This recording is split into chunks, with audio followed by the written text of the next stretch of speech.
আসসালামু আলাইকুম। আশা করছি তোমরা যে যেখান থেকে ভিডিওটা দেখছো সকলেই বেশ ভালো আছো। তোমরা যারা এইচএসসি পরীক্ষার্থীরা রয়েছো তোমরা সকলেই জানো যে তোমাদের জন্য কিন্তু আমি প্রত্যেকটা সাবজেক্টের সাজেশন ভিডিও দিচ্ছি এবং এই সাজেশনগুলো এত বেশি ইফেক্টিভ, তোমরা যদি জাস্ট আমার সাজেশন অনুযায়ী পড়ো তাহলেও কিন্তু তোমরা 90% এর আপ কমন পাবে। তো দেখো, বায়োলজির ক্ষেত্রে আমাদের চিত্র জিনিসটা অনেক বেশি ইম্পর্টেন্ট। চিত্র থেকে আমাদের কোশ্চেন হয়, চিত্র থেকে আমাদের এমসিকিউ হয় এবং তোমরা যদি গ ঘতে চিত্র অ্যান্সার করো তাহলে কিন্তু তোমরা অনেক বেশি মার্কস পাবে। মানে বায়োলজিতে তোমাদের মার্কস পাওয়ার মূল বিষয়টা হচ্ছে আমাদের চিত্র। সো চিত্র আমাদেরকে অবশ্যই জানতে হবে এবং আজকে আমি তোমাদেরকে যে সকল চিত্র বলবো এখান থেকে তোমাদের ইনশাল্লাহ কমন চলে আসবে। তো দেখো, প্রাণীবিজ্ঞান বা জুওলজি সেশন আগে দিই। এখানে হচ্ছে আমাদের প্রাণীর বিভিন্নতা ও শ্রেণীবিন্যাস প্রথম অধ্যায় থেকে আমাদের কোনো চিত্র আসে না। সো এই অধ্যায় থেকে তোমাদের চিত্র কোনো পড়তে হবে না। এরপর দেখো আমাদের দ্বিতীয় অধ্যায় হাইড্রা থেকে আমাদের নিডোসাইট, স্বাভাবিক এবং উন্মুক্ত অবস্থা।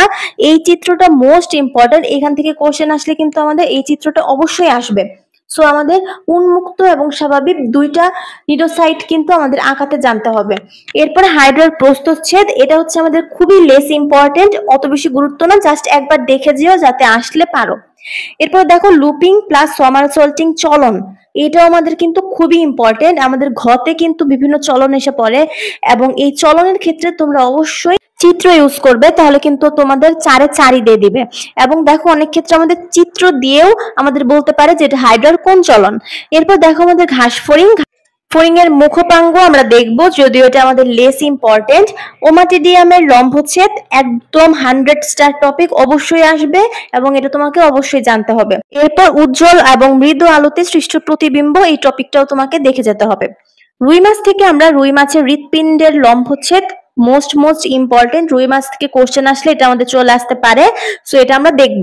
এছাড়া আমাদের রুই মাছ থেকে আরো একটা ইম্পর্টেন্ট হচ্ছে পটকা, যেখান থেকে আমাদের কোশ্চেন হয়। এই দুইটাই কিন্তু মোস্ট ইম্পর্টেন্ট, এই দুইটার ভিতর থেকে যে কোনো একটা আমাদের চলে আসবে যদি রুই মাছ থেকে কোশ্চেন হয়। এরপর দেখো অন্তর্বাহী ফুলকা ধমনী, লেস ইম্পর্টেন্ট। পরিপাক ও শোষণ থেকে আসলে কোনো চিত্র আসে না, সো এই অধ্যায় থেকে আমাদের চিত্র না জানলেও হবে। রক্ত এবং রক্ত সঞ্চালনের একটাই ইম্পর্টেন্ট, হৃৎপিণ্ডের লম্বচ্ছেদ মোস্ট ইম্পর্টেন্ট। এই চিত্রটা তোমরা অবশ্যই শিখে যাবে, মানে আমাদের হৃৎপিণ্ড আঁকাটা শিখতে হবে।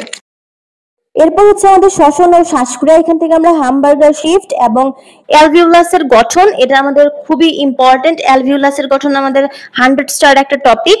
এরপর আমাদের চলন এবং অঙ্গ চালনা থেকে আমরা হ্যাভার্সিয়ান তন্ত্র, খুবই ইম্পর্টেন্ট। আদর্শ কশেরুকার গঠন, ফিমার, হিউমেরাস, অ্যাটলাস বা প্রথম গ্রীবাদেশীয় কশেরুকা এবং হৃৎপেশির চিহ্নিত চিত্র, খুবই ইম্পর্টেন্ট। এর ভিতরে আমাদের হ্যাভার্সিয়ান তন্ত্র, ফিমার, হিউমেরাস এবং হৃৎপেশির চিহ্নিত চিত্র সব থেকে বেশি গুরুত্বপূর্ণ। তো আমি আসলে তোমাদেরকে যে সাজেশন দিব যে এই অধ্যায়টা আসলে স্কিপ করার জন্য, কারণ এখান থেকে আসলে আমাদের চিত্র বেশি এবং একটু ঘুরিয়ে কোশ্চেন আসার সম্ভাবনা থাকে। তো এই অধ্যায়টা তোমরা চাইলে স্কিপ করতে পারো সৃজনশীলের জন্য। এরপর দেখো আমাদের জিন তত্ত্ব ও বিবর্তন, এখান থেকে আমাদের চেকার বোর্ড সবসময় আসে এবং ভবিষ্যতেও আসবে। সো এই চেকার বোর্ড আঁকানোটা তোমাকে শিখতে হবে মাস্ট। তো এই হচ্ছে আমাদের জুওলজির সাজেশন চিত্র। এখানে যে চিত্রগুলো তোমাদের বলেছি এর বাইরে আসার কোনো সম্ভাবনাই নেই ইনশাল্লাহ। আর তোমাদের যদি এক্সট্রা কোনো কোশ্চেন থাকে তাহলে অবশ্যই কমেন্ট করতে ভুলে যেও না, আমি তোমাদের সকলের অ্যান্সার দেওয়ার চেষ্টা করবো ইনশাল্লাহ। তো আজকে এই পর্যন্তই, দেখা হবে ইনশাল্লাহ পরবর্তী কোনো ভিডিওতে। সেই পর্যন্ত তোমরা সকলেই সুস্থ থাকো, ভালো থাকো। আসসালামু আলাইকুম।